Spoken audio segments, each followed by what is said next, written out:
about everything, she said, her voice low but steady. I can't change the past, but I want to start making better choices. I don't want to be that person anymore. I didn't respond immediately. I watched her, seeing someone who had been forced into reality after years of privilege. I realized that she had finally begun to understand what it meant to face consequences, to take responsibility, and to rebuild trust. It wasn't about revenge anymore. It was about survival, growth, and learning to navigate a world without manipulation or unfair advantages. Over the next few months, my sister continued to rebuild her life. She struggled, stumbled, and occasionally slipped back into old habits, but she kept moving forward. She worked harder than I had ever seen her work before, and slowly, she began to find her own independence. My mom, on the other hand, remained trapped in denial. She continued to attempt small manipulations, but they no longer held power over me. I had learned to recognize her tactics and to protect myself from them. She had underestimated the strength I had built over years of struggle and hardship.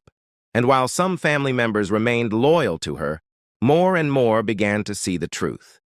Favoritism and deception have consequences, and ignoring the needs of one child for the benefit of another is not something that can be hidden forever.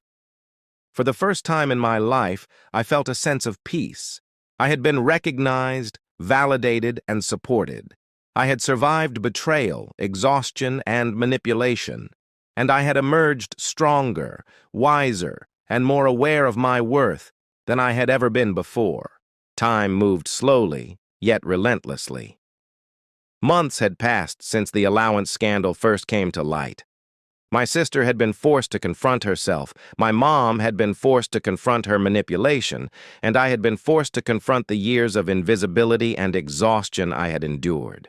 The first family gathering after everything felt like walking into a battlefield. But I was no longer afraid.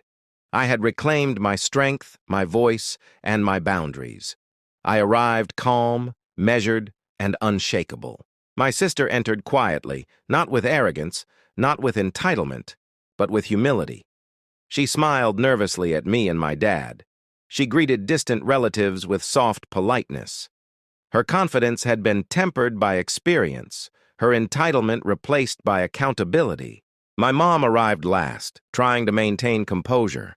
She spoke carefully, choosing her words as if testing each one. But I was no longer susceptible to her manipulation. I listened without reacting, observing instead, seeing the patterns of her behavior laid bare. At dinner,